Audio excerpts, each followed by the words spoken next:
I am 22 years old. I have suffered from both bulimia, which is an eating disorder, and body dysmorphia.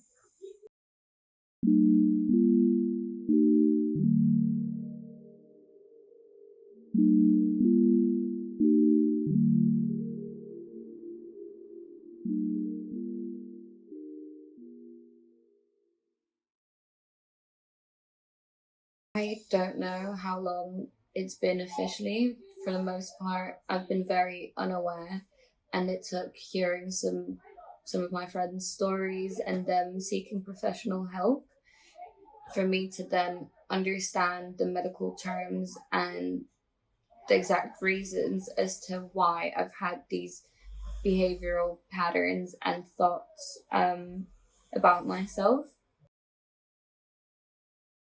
Having an eating disorder has really messed with my head and held me back from a lot of things, and mainly just enjoying myself. Like, I've cancelled a lot of plans because I couldn't find an outfit that I thought looked good on me, or I would avoid going to family gatherings where I knew I had to, indulge in a feast or like be watched for what I eat, or I would like not eat food that I didn't know the ingredients of because I was afraid that, it might be too high in calories to fit into my daily calorie intake. And these are quite like obvious things, but I think also it's just like the constant depression that is driven through your confidence and self-worth, which I did lack a lot because of it, which in turn made me just like compare myself a lot to other people and think like I would feel much better if I was more like this, or, really point out all the flaws that I thought I had and have them stop me from being where I want to be or doing the things that I want to do.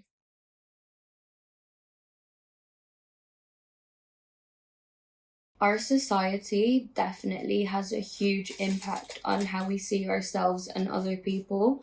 We are living in a very digitalized culture where social media is implemented pretty much everywhere.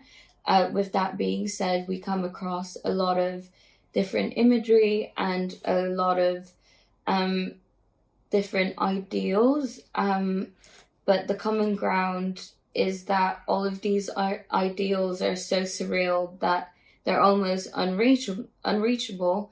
And with that being said, a lot of people alter their online image, and it differs from their real life identity. So even knowing that, you look at stuff online and you still think as this person is that it person that you would strive to be.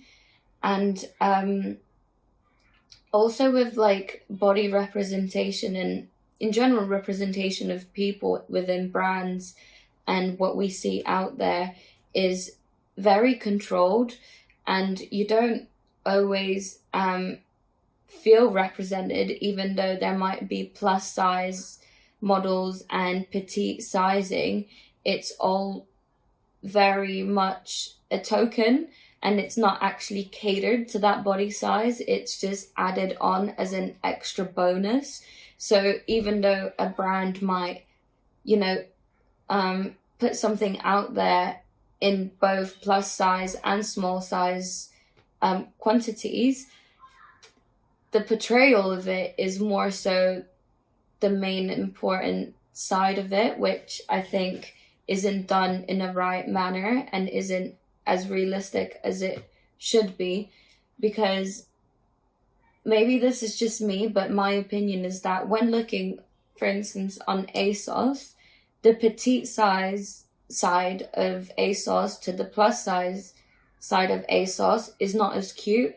the way the pictures have been depicted and everything else is not as flattering as they make it for the small size females. So in like, I don't know, curves aren't shown as beautifully as, you know, a skinnier person, and it is still even a thing with big fashion houses where they're refusing to cater for plus size women because sample size is just easier to work with, and it is just a very toxic thing to be around.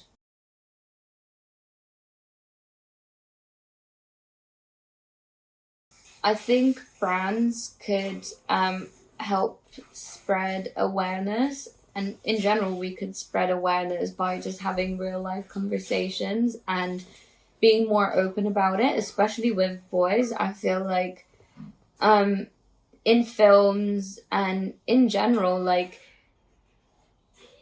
body dysmorphia and eating disorders have been a bit more normalized across girls and have made more into a girl thing, where, you know, you don't like how you look, or you're more open about, you know, I guess your insecurities and actually voicing your opinions on yourself, where men have to deal with it a little bit more and they don't really have a safe space to talk about it. And I think in general, like, people need to be more aware of like their words, and that, you know, everyone's different. We are, like, as cheesy as it sounds, like, we all have our story, and, you know, wait for someone to tell it, don't tell it for them. And that will go for, like, you know, not watching what people eat, how they look, and complimenting them regardless, and not just, you know, being vocal of things that, you know, are the it thing that you're going to be commenting on. Like, the mainstream isn't always what is it. Do you know what I mean?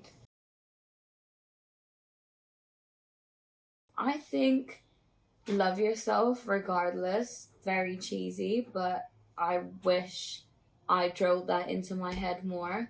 And whatever you think you look like or act like or whatever, other people don't see you like that.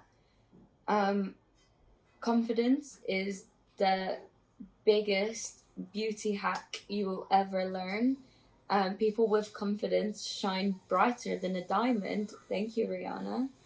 And just, yeah, like, don't cancel plans or your happiness because of how you think you should look like. Embrace yourself for how you're built and for what you look like right now.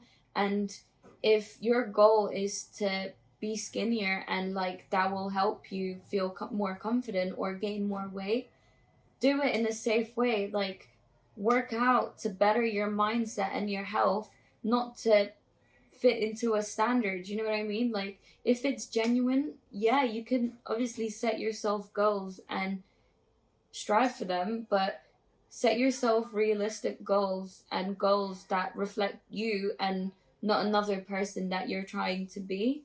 So yeah, I guess stay true to yourself, but it takes time. It's a lot easier said than done, as with everything, so bear that in mind. Yeah, that is me.